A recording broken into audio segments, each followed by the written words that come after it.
Digital wall coverings are becoming more and more popular, with clients using a wide variety of digital images to create real impact on their wall spaces.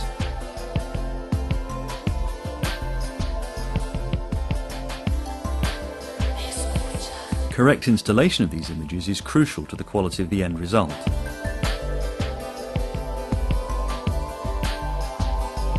This film will demonstrate the tools, adhesives and techniques you will find helpful to achieve a high quality and problem-free installation.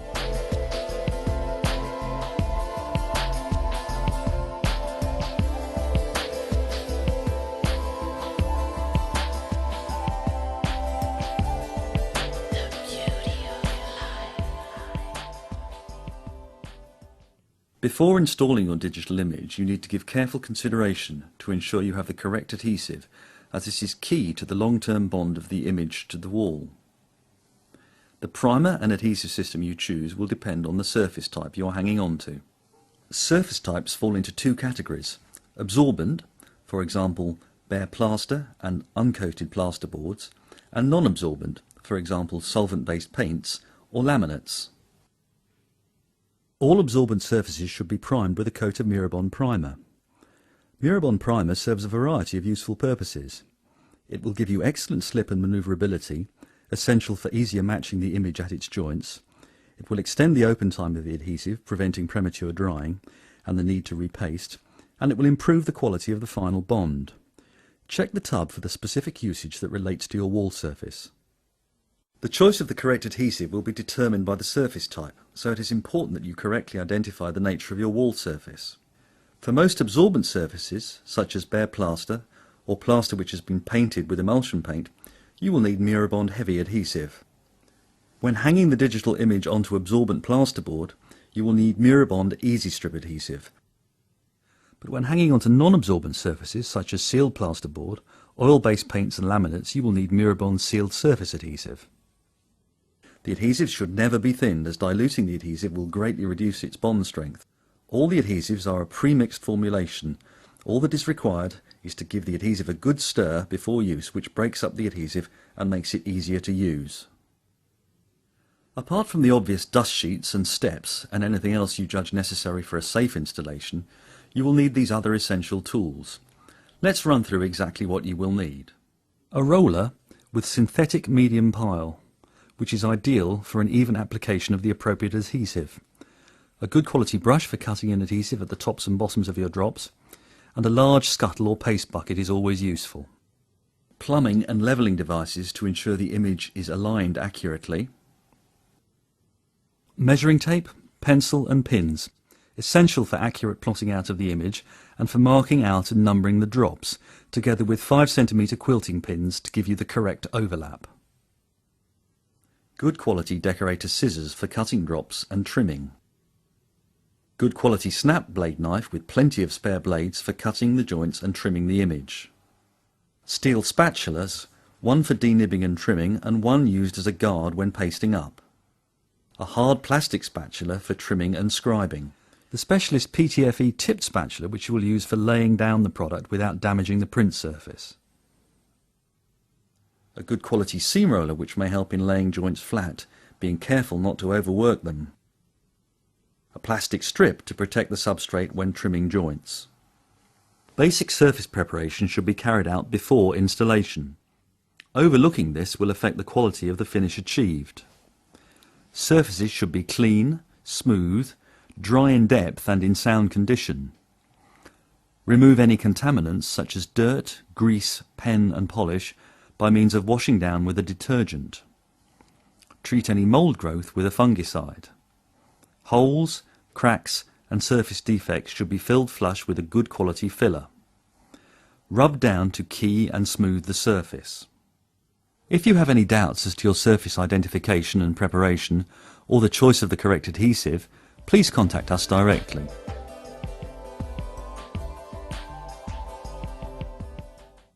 Your image will come boxed and have protective cones to ensure the edges of the print are not damaged in transit. The first job will be to cut the digital print into the individual drops. Do this carefully, making sure that you do not damage the printed image. It is important that you work in a clean, tidy and clutter-free environment. Time spent preparing and planning will not be wasted and is vital to a successful job. Let's look at this in more detail, starting with the environment in which you will be working. Working in messy or dusty conditions will make it harder for you to work properly and may result in costly damage to the image that you are trying to install. Ideally, there should be no other tradesmen working in the area, and your installation should be the last job before the area is complete and occupied for normal use. Once you have cut your drops, number them in the appropriate installation sequence. Laying out the print in this way will also help check the print for shading or print faults, and will enable you to visualize how the image will look once installed.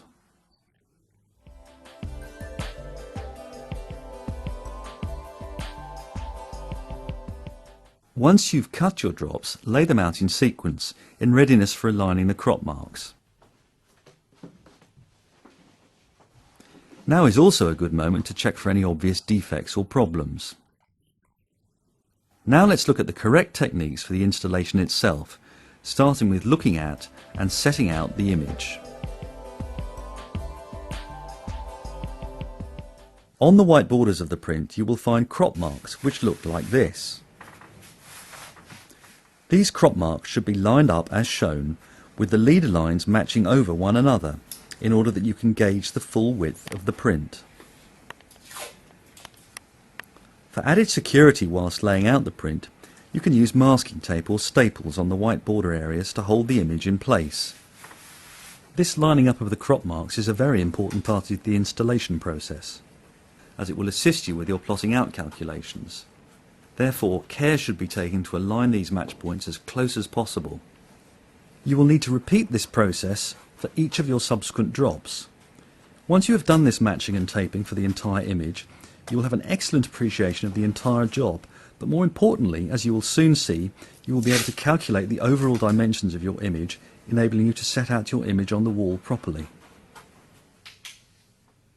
Now you have the image laid out, measure the full width of the print. The full width of the print does not include the white borders. Only measure from edge to edge of the image.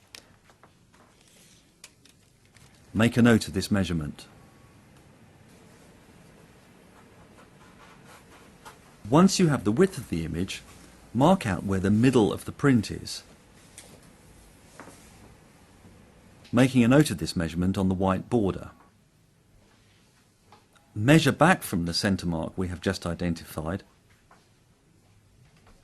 working back to the edge of drop 1.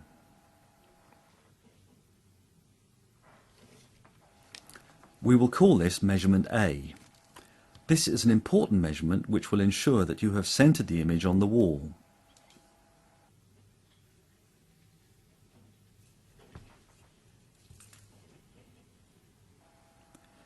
Whilst drop 1 is laid out, measure from top to the bottom of the drop. We will call this measurement B, and it is important in ensuring the image is horizontally centred. Now you have laid the print out and have these important measurements A and B, you can now start to trim off the entire white border. The white border on your first drop can be left on, as this will give you a straight edge to line up with your plumb line.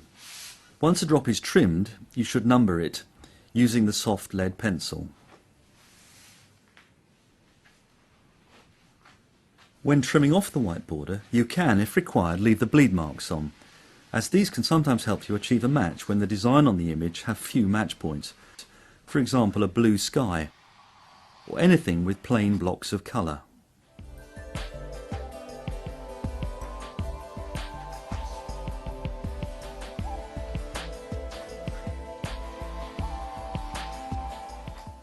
These techniques will apply when setting out each of your drops, however many you have.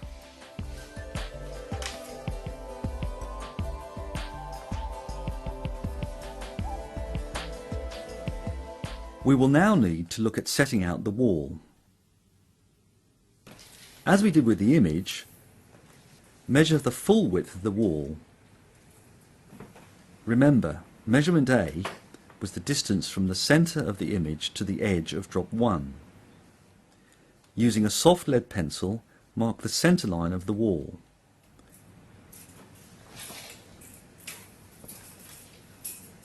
From this centre mark, plot out the wall where measurement A falls. Mark the wall at this point. You will now need to establish the midway point on the height of the wall. Do this by measuring the height along the plumbed line and taking the midway point. You will be using this mark to align the centre point you marked earlier on your first drop, measurement B. We now have our horizontal and vertical starting points for drop 1. Mark a plumbed line on the wall at measurement A, against which you will be aligning the edge of your first drop.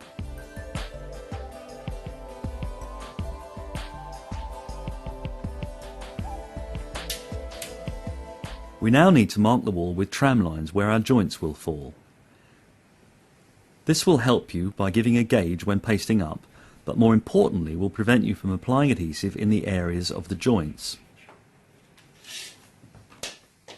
This is important as we want to keep these areas dry of adhesive to prevent the underlap sticking to the wall and making it difficult to remove when making the joint. Having established where the joint falls, mark the wall top, middle and bottom. Measure 5 centimeters back from this point and strike a line. This will identify the area in which you will not paste. This technique is of paramount importance when working over emulsion paint.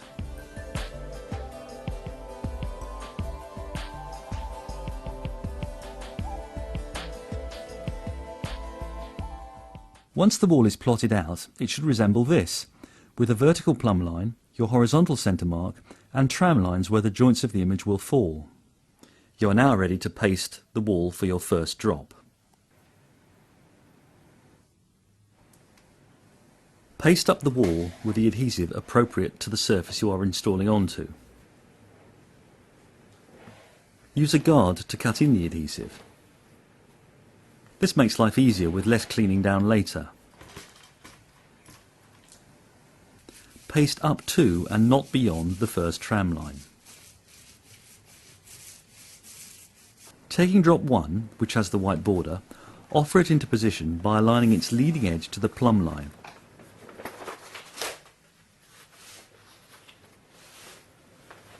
Also ensuring its midway point, measurement B, lines up to the mark indicating the horizontal midpoint on the wall. Be sure you work with your PTFE spatula in an up and down direction only, taking care not to stretch the material across its width. Scribe in the tops and bottoms to the ceiling and skirting trims using your hard plastic spatula. You should now check and double check that your drop is correctly positioned by carefully checking it against both the horizontal and vertical plumb lines. When cutting the join, we advise the use of a protective plastic strip, which first needs to be cut to size.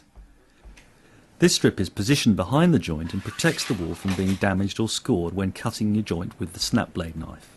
Position the plastic strip at the exact point where you will be making the overlap and trim joint. Paste up the wall for drop 2 using the same techniques that you used on drop 1. Use your guard to keep the trims clear of adhesive. Make sure you keep adhesive away from the marked tram lines.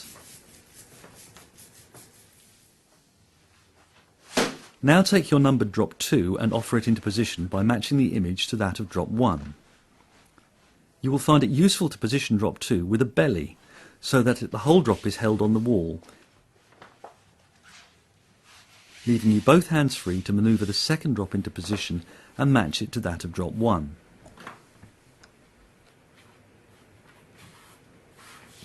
At critical match points, you will find it useful to cut a notch in the overlap, thereby assisting the matching process. Remember, when cutting a notch, not to cut too far into the overlapping drop, as this will reduce the area through which you will be able to cut your join. Work steadily down the joint, looking for and making the correct pattern matches. You can cut more than one notch in the leading edge if this helps you achieve a better match. Once you're satisfied you've achieved a good match down the length of your drop, remove the belly and smooth the remainder of the material against the wall using your PTFE spatula, working with an up and down motion to avoid stretching the product across its width. Now you're ready to make the overlap and trim joint. Before cutting your joint, make sure you have a new blade in your knife. Taking your knife and a clean 45cm steel spatula, which you should position down the centre of the overlapping pieces, cut down steadily and precisely against the edge of your spatula. Once you've started your cut, do not remove the blade from the joint, as this will lead to an unsightly and unacceptable step in the joint. After cutting the joint, remove the overlap and underlap, and remember to remove the plastic strip from the joint. You will now need to apply sufficient adhesive to the previously unpasted tramline area to ensure a good bond at the joint. However, care needs to be taken not to apply too much adhesive, as excess will squeeze out, contaminating the face of the product when you make the final joint. Now lay the edge of drop 1 against the wall surface using the PTFE spatula in a vertical movement. Starting from the centre of the join, lay in the edge of drop 2 to the edge of drop 1. You may find this easier to do with clean fingers.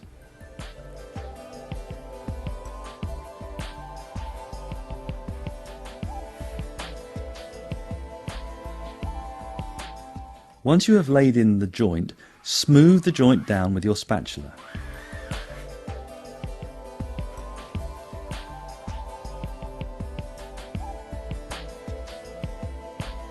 Repeat this process all the way down the length of the join, taking care to work carefully, cleanly and methodically to achieve a good quality finish. Now you're ready to trim the tops and bottoms. Scribe along the ceiling and skirting lines. If you have a scribing tool on your knife, use that, or alternatively use your spatula. Then, using your clean 45cm steel spatula and a sharp knife, cut the tops and the bottoms, remembering never to remove the blade from the cut once you've started.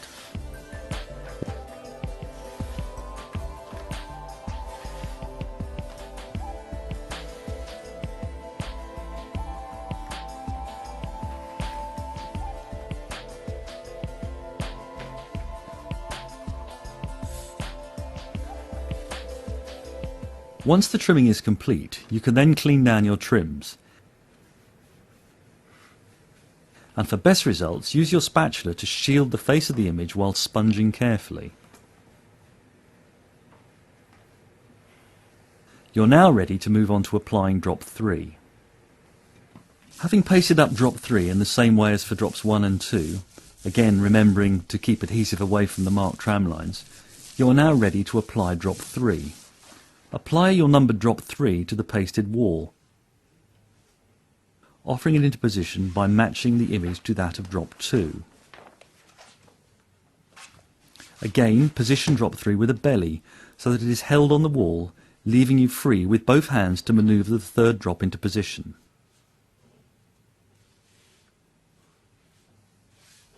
Then work steadily down the joint, looking for and making the correct pattern matches. Where you have corporate logos or text, as is the case here, notching is essential, as a perfect match will be required, as it is at such points that your customer will be most critical. Once you're satisfied with the matching at the joint, smooth the drop gently but firmly, removing all bubbles.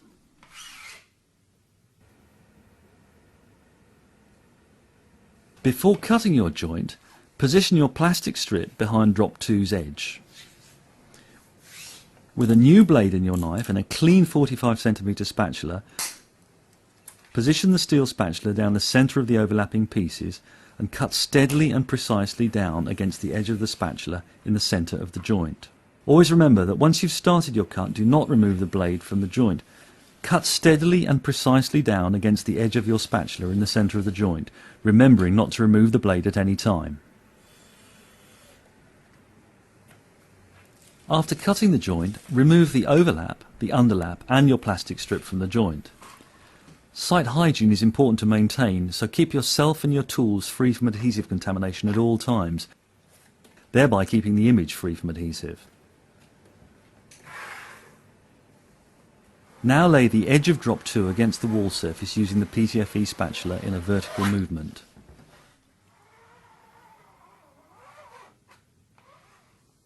Starting from the centre of the joint, lay in the edge of drop 3 to the edge of drop 2. Again, you can use your clean hand to lay in the joint, as this is sometimes more effective than using a spatula.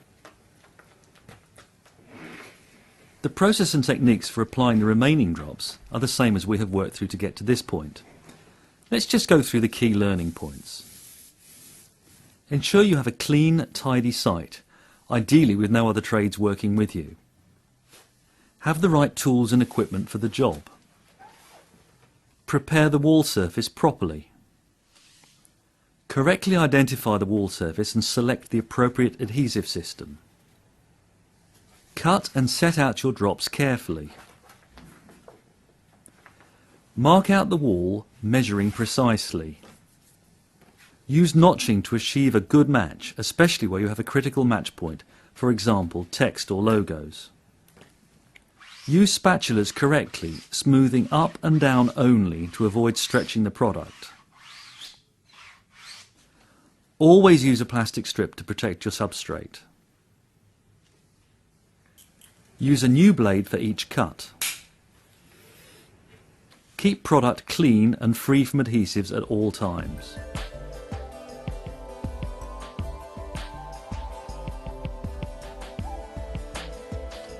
Once the job is complete, take a few minutes to inspect your work and satisfy yourself that you've achieved a good finish. This could be checking that all your edges are stuck down with no dry joints, that the trimming is neat and tidy, and that the image is free from any adhesive contamination. If you'd like to know more about Muraspec digital products and our training workshops, call us on 08705 117 118.